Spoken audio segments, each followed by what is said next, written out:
Hello, good evening, नमस्कार। मैं स्वाति शर्मा नीव इंस्टीट्यूट की तरफ से अपने इस प्लेटफॉर्म पर आप सबका हार्दिक स्वागत करती हूं। जैसा कि आप सभी जानते हैं कि नीव इंस्टीट्यूट HPSSC के अंडर आने वाले डिफरेंट एग्ज़ाम जैसे HP टेट, TGT, HP पटवारी, पुलिस, HPLT की प्रेपरेशन करवाता है। आज से हम भी HP टेट की ऑनलाइन क्लासेस शुरू कर रहे हैं। HP टेट में मैं आपको केमिस्ट्री और बायोलॉजी का पोर्शन करवाऊंगी। जैसा कि आप सभी जानते हैं कि आजकल कोरोना महामारी में हम कहीं जा नहीं सकते और कोई ट्यूशन सेंटर में कोई ट्यूशन नहीं ले सकते। सो हम आज से ऑनलाइन क्लासेस जो है वो शुरू कर रहे हैं। अगर आपने स्टार्टिंग से और एक अच्छी तरह से ऑनलाइन क्लासेस शुरू करनी है तो आप सबको हमारी ऑनलाइन क्लास लेनी पड़ेगी। इसके लिए आपको गूगल प्लेटफॉर्म पर जाकर हमारी नीव इंस्टीट्यूट की एप्लीकेशन को इंस्टॉल करना होगा और अपनी क्लास बुक करवाने के लिए हमारे फ़ोन नंबर 9459802085 पर कॉल करनी होगी। मैं आपको आज से केमिस्ट्री पढ़ाना शुरू करती हूँ। मैं आपको आज केमिस्ट्री के वो टॉपिक्स और सिलेबस बताऊंगी जो आज तक टेट एग्ज़ाम में आए हुए हैं। ये सारे टॉपिक्स जो मैं आपको करवा रही हूँ ये मेरी एनालिसिस है 2012 जब फर्स्ट टाइम टेट हुआ था तब से लेकर 2020 तक के वो टॉपिक्स और वो चैप्टर्स जो एग्जामिनर ने इंक्लूड किए हैं केमिस्ट्री में, और इसके अलावा और इम्पॉर्टेंट टॉपिक्स जहाँ से बहुत सारे क्वेश्चंस बनते हैं और वो एग्ज़ाम में आ सकते हैं वो भी करवाऊंगी। तो चलिए आज हम अपनी फर्स्ट क्लास शुरू करते हैं।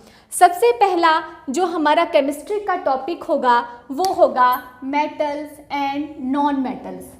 मेटल्स और नॉन मेटल्स में मैं आपको करवाऊंगी general properties of metals and non metals कि मेटल्स की जनरल प्रॉपर्टीज़ क्या हैं, नॉन मेटल की जनरल प्रॉपर्टीज़ क्या हैं, उनके केमिकल रिएक्शंस क्या हैं, वो मेटल्स और नॉन मेटल्स एयर के साथ, वाटर के साथ, एसिड्स के साथ, बेस के साथ किस तरह से रिएक्ट करती हैं।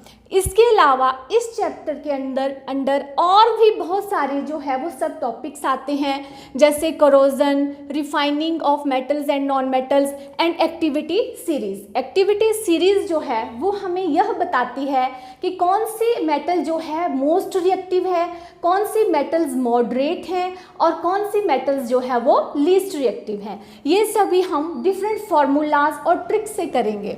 नेक्स्ट जो हमारा चैप्टर रहेगा वो है fibre to fabrics, plastic and polymers कि डिफरेंट टाइप्स के फाइबर्स जो हैं वो हमें कहाँ से मिलते हैं, फाइबर से फैब्रिक किस तरह बनता है, कौन कौन सी प्रोसेसेस उसके अंडर आती हैं जब फाइबर से हमारा फैब्रिक बनता है।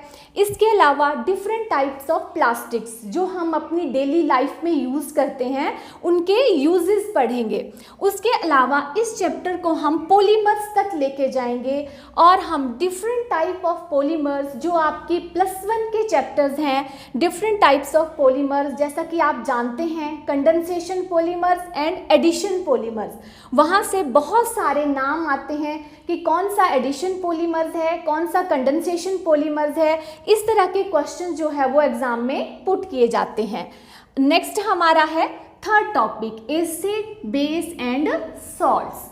जैसा कि आप सभी जानते होंगे कि एसिड क्या होते हैं, बेस क्या होते हैं और सॉल्ट्स क्या होते हैं। तो इस चैप्टर में हम जनरल कैरेक्टरिस्टिक्स जानेंगे एसिड और बेस के। जनरल कैरेक्टरिस्टिक्स में सबसे पहले तो हम आइडेंटिफाई करना सीखेंगे कि एसिड्स जो है वो क्या होते हैं, उनका टेस्ट किस तरह का होता है और बेस किस तरह के होते हैं। ठीक है, उसके अलावा हम एसिड और बेस की रिएक्शंस करेंगे कि एसिड और बेस वाटर के साथ, एक दूसरे के साथ, ऑक्सीजन के साथ और other metals and non metals के साथ रिएक्ट करके क्या क्या बनाते हैं इस चैप्टर में। इसके अलावा आते हैं formulas. This is most important, these are formulas. जैसे आपने पिछले क्वेश्चन पेपर्स देखे होंगे तो आपने देखा होगा कि एग्जामिनर ने डिफरेंट टाइप्स ऑफ फार्मूलाज जो हैं वो पूछे हुए हैं जैसे gypsum, plaster of Paris, baking soda, washing soda etcetera. तो इस तरह के फॉर्मूलेज हम पढ़ेंगे, उनकी प्रेपरेशन किस तरह से होती है, ये सब हम इस चैप्टर में इंक्लूड करेंगे। नेक्स्ट जो हमारा फोर्थ टॉपिक रहेगा वो रहेगा मैटर्स इन आवर सराउंडिंग।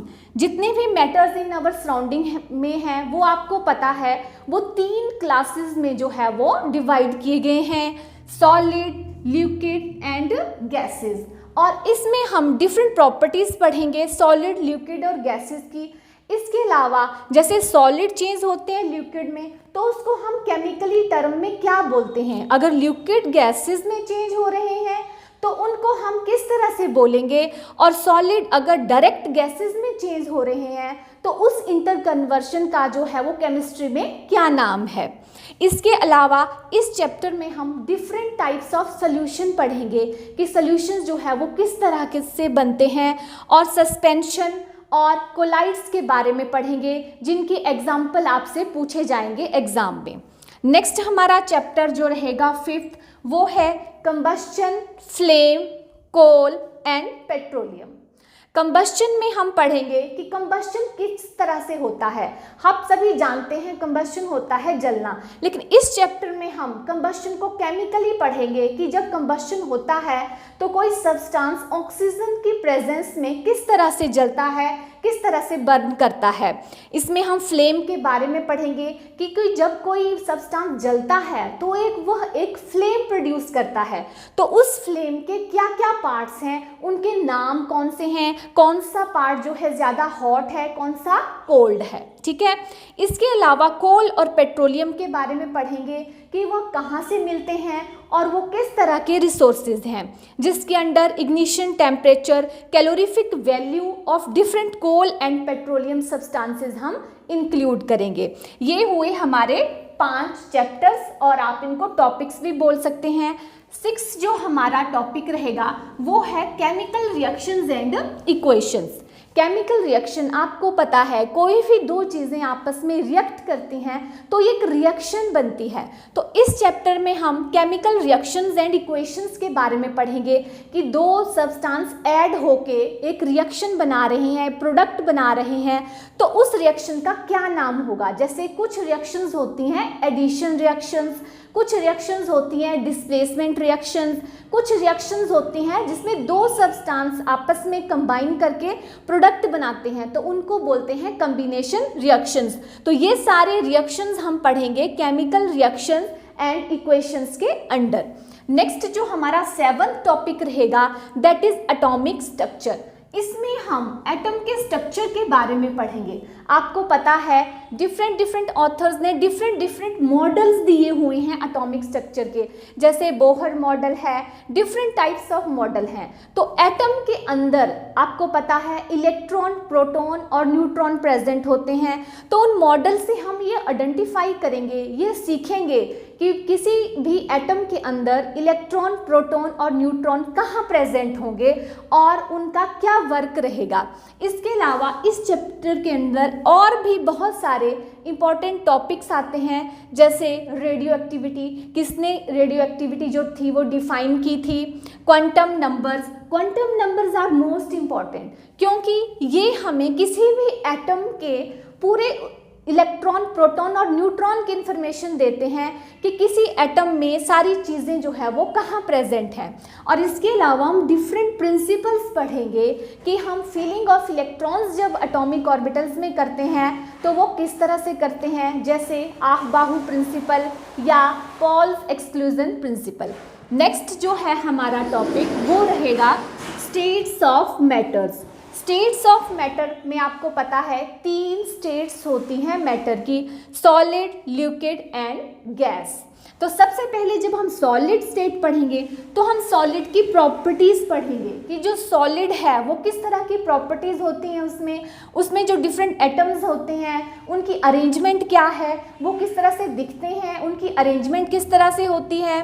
फिर हमारी जो सेकंड स्टेज है वो है लिक्विड स्टेज। लिक्विड स्टेज में हम पढ़ेंगे, मोस्ट इम्पॉर्टेंट है उसमें हाइड्रोजन बॉन्डिंग। जैसे आपको पता है मोस्ट इम्पॉर्टेंट लिक्विड और जिसको हम बहुत ज़्यादा जानते हैं दैट इज वाटर। तो वाटर के अंडर हाइड्रोजन बॉन्डिंग पढ़ेंगे और उसकी अलग अलग प्रॉपर्टीज़ जैसे विस्कोसिटी क्या है, सरफेस टेंशन क्या है, जो बारिश होती है उसकी बूंदें जो होती हैं वो गोल क्यों होती हैं, जब आप लैंप जलाते हैं तो उसमें जो है वो खुद आग क्यों पकड़ लेता है और जलता रहता है। ये सब जो फिनोमिने हैं ये विस्कोसिटी और सरफेस टेंशन के अंडर आते हैं, हम सब इनको क्लियर करेंगे। नेक्स्ट हमारा स्टेट्स ऑफ मैटर है गैस। गैस के अंडर हम डिफरेंट गैसेस लॉ पढ़ेंगे, जैसा कि आप जानते हैं जैसे हमारा चार्ल्स लॉ है, बॉयल्स लॉ है, तो गैस के अंडर हम डिफरेंट लॉज पढ़ेंगे। ठीक है, इस तरह से हमारा जो स्टेट्स ऑफ मैटर्स है वो कवर हो जाएगा। नेक्स्ट हमारा जो टॉपिक रहेगा 9th that is periodic properties. आप सभी को पीरियोडिक टेबल पता है, ठीक है, कि पीरियोडिक टेबल किसने दिया था, ठीक है, उसमें कितने ग्रुप्स होते हैं, कितने पीरियड्स होते हैं, और जो पीरियोडिक टेबल है वो हमें बताता है हमारे सारे एलिमेंट्स जो आज तक नोन हैं वो कौन सी पोजीशन में है। तो पीरियोडिक प्रॉपर्टीज़ के अंडर हम S block, P block, D block, F block elements के बारे में पढ़ेंगे और ये भी सीखेंगे कि पीरियोडिक टेबल में S block, P block, D block और एफ ब्लॉक एलिमेंट्स कहाँ प्रेजेंट हैं और हमने उनके ये नाम क्यों दिए हैं। एस को हमने एस ब्लॉक क्यों बोला, पी को पी क्यों बोला और डी को डी क्यों बोला। इस तरह से मैं आपको ये सब समझाऊंगी। इसके अलावा हम ये भी देखेंगे कि जो प्रॉपर्टीज़ हैं पीरियोडिक टेबल में वो कैसे इंक्रीज करती हैं, कैसे डिक्रीज करती हैं, जैसे आयनाइजेशन एनर्जी, इलेक्ट्रोनेगेटिविटी, ये सारी चीज़ें हम अपने इस टॉपिक में पीरियोडिक प्रॉपर्टीज़ में कवर करेंगे। हमारा 10th जो है टॉपिक वो होगा chemical bonding and molecular structure. इसमें हम यह पढ़ेंगे कि जब दो सब्सटेंस या दो मेटल्स एंड नॉन मेटल्स आपस में मिलते हैं तो वो केमिकल बॉन्डिंग किस तरह से करते हैं, सिंगल बॉन्ड, डबल बॉन्ड और ट्रिपल बॉन्ड किस तरह से बनते हैं और किस तरह से जो है जैसे वाटर है H2O तो वो किस तरह से बॉन्डिंग करता है, CCl4 है या अदर एग्जाम्पल है AlCl3 एल्युमिनियम ट्राइक्लोराइड, तो वो किस तरह से बॉन्ड बना के अपना स्ट्रक्चर पूरा करते हैं। कुछ टेक्निकल प्रॉब्लम की वजह से हमारा जो वीडियो था बीच में इंटरप्ट हो गया। अब हम अपने नेक्स्ट टॉपिक की तरफ बढ़ते हैं, basic concepts of chemistry. Basic concepts of chemistry में हम नॉर्मेलिटी, मोलैरिटी और मोलैलिटी के डिफरेंट न्यूमेरिकल्स करेंगे। इसके अलावा उसमें मोल कॉन्सेप्ट जिसमें हर साल क्वेश्चन न्यूमेरिकल की तरह आते हैं वो भी कवर करेंगे। नेक्स्ट जो हमारा टॉपिक रहेगा वो है रिडॉक्स रिएक्शन। रिडॉक्स रिएक्शन में हम रिडक्शन रिएक्शंस क्या होती हैं और ऑक्सीडेशन रिएक्शंस जो है वो क्या होती हैं वो कवर करेंगे और डिफरेंट जो रिएक्शंस हैं उसमें ऑक्सीडेशन नंबर डिफरेंट एलिमेंट्स का जो निकालते हैं वह सीखेंगे। तो रिडॉक्स रिएक्शन में हम कवर करेंगे oxidation, reduction reactions and oxidation numbers of different elements कैसे फाइंड आउट करते हैं वह सीखेंगे। हमारा जो नेक्स्ट टॉपिक है वो है केमिकल थर्मोडायनामिक्स। आपको पता है thermal means heat and dynamics means changes. तो केमिकल थर्मोडायनामिक्स में हम हीट चेंजेस के बारे में पढ़ेंगे कि हीट किस तरह से सिस्टम और सराउंडिंग के बीच में चेंज होती है, जिसके लिए डिफरेंट लॉज दिए गए हैं। तो थर्मोडायनामिक्स में हम डिफरेंट लॉज पढ़ेंगे, first law, second law and third law of thermodynamics वो किससे रिलेटेड था और किसने दिया था और उसमें क्या चीज़ें बताई गई हैं, ये सब इंक्लूड करेंगे हम केमिकल थर्मोडायनामिक्स में। नेक्स्ट जो हमारा 14th टॉपिक रहेगा वो है basic principles of organic chemistry. Basic principles of organic chemistry, यहाँ पे हम ऑर्गेनिक केमिस्ट्री के इंपॉर्टेंट टॉपिक्स कवर करेंगे। उसमें सबसे पहला आएगा नोमेनक्लेचर ऑफ कार्बन कंपाउंड्स। आपको पता है organic chemistry chemistry means carbon compounds. आप उनकी रिएक्शंस, उनकी प्रॉपर्टीज तभी पढ़ पाएंगे जब आप कार्बन कंपाउंड्स का नॉमेनक्लेचर सीखेंगे।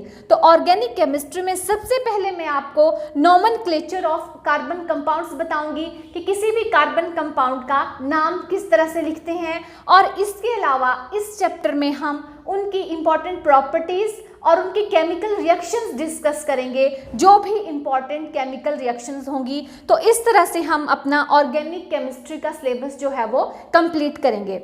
नेक्स्ट जो हमारा रहेगा टॉपिक वो है एनवायरमेंटल केमिस्ट्री। एनवायरमेंटल केमिस्ट्री आपको पता है जनरल केमिस्ट्री है और वो हर जगह आपको हेल्प करेगी, चाहे वो आपका HP टेट है चाहे अदर एग्जाम है। तो एनवायरमेंटल केमिस्ट्री में हम एनवायरमेंटल की बेसिस चीज़ें पढ़ेंगे, जैसे ओजोन लेयर, पता है आपको ओजोन लेयर। तो ओजोन लेयर डिप्लीशन एक बहुत बड़ी प्रॉब्लम है, वो किस तरह से हो रही है। पॉल्यूशन आपको पता है, water pollution, soil pollution, air pollution, noise pollution, वो कितना होना चाहिए, कितना नहीं होना चाहिए, उसके क्राइटेरियाज पढ़ेंगे। नेक्स्ट जो हम इसमें पढ़ेंगे वो होगा हमारा ग्रीन हाउस इफेक्ट, कि ग्रीन हाउस जो है वो इफेक्ट किस तरह से होता है और कौन कौन सी गैसेस उसके लिए जो है वो इफेक्ट करती हैं। इस तरह से हम अपने इन्वायरमेंटल केमिस्ट्री में जो भी इंपॉर्टेंट टॉपिक्स होंगे उनको कवर करेंगे। नेक्स्ट जो हमारा रहेगा दैट इज न्यूक्लियर केमिस्ट्री, क्योंकि इसमें से भी बहुत सारे क्वेश्चन जैसे न्यूक्लियर फिजन क्या है, न्यूक्लियर फ्यूजन क्या है, या कोई केमिकल रिएक्शन की उसमें फिजन हो रहा है और फ्यूजन हो रहा है, वो हम पढ़ेंगे, क्योंकि उससे रिलेटेड बहुत सारे क्वेश्चन जो है वो एग्जाम में पूछे गए हैं। नेक्स्ट हमारा टॉपिक रहेगा सरफेस केमिस्ट्री। इसमें हम सरफेस से रिलेटेड बहुत सारे फिनोमिनास पढ़ेंगे। तो ये सब जो मैंने आपको बताया ये वो टॉपिक थे जो आज तक टेट के एग्ज़ाम में आए हुए हैं और आ सकते हैं आगे, जिनकी एक्सपेक्टेशन है। मुझे लगता है कि आप सबको ये अगर टेट क्लियर करना है तो केमिस्ट्री के ये टॉपिक तो आपको 100% श्योरिटी से पढ़ने ही पढ़ेंगे। अगर आप ये चाहते हैं कि आप HP टेट को फर्स्ट अटेम्प्ट में क्लियर करें और अच्छे से HP टेट की तैयारी करें, तो आपको हमारे वीडियो जो है वो रेगुलरिटी में रखने होंगे, रेगुलरिटी में देखने होंगे, क्योंकि आज हम कोई टॉपिक करवाएंगे, कल उसका नेक्स्ट करवाएंगे, तो वो एक दूसरे के साथ इंटर रिलेटेड होते हैं। अगर आप बीच में गैप करते हैं या आप उनको छोड़ देते हैं तो आप एक प्रॉपर कॉन्सेप्ट नहीं समझ पाएंगे, तो ये आपके लिए बहुत हार्मफुल होगा। तो आज के वीडियो में, आज की इस क्लास में मैंने आपको सारा सिलेबस बता दिया कि ये मैं किस तरह से करवाऊंगी और कौन कौन से टॉपिक जो है वो इंक्लूड करवाऊंगी। अपनी नेक्स्ट क्लास में मैं अपना first topic metals and non metals आपके लिए लेकर आऊँगी, और आपको जो भी प्रॉब्लम आएगी या आपके इश्यूज़ होंगे, आपने कुछ पूछना है तो आप हमें कमेंट बॉक्स में कमेंट कर सकते हैं, और मैं पूरी कोशिश करूँगी कि मैं आपकी सारी प्रॉब्लम्स जो है वो हमारे टॉपिक से रिलेटेड अगर आती हैं तो उनको ज़रूर मैं सॉल्व करूँगी। धन्यवाद। Thank you. Have a nice day.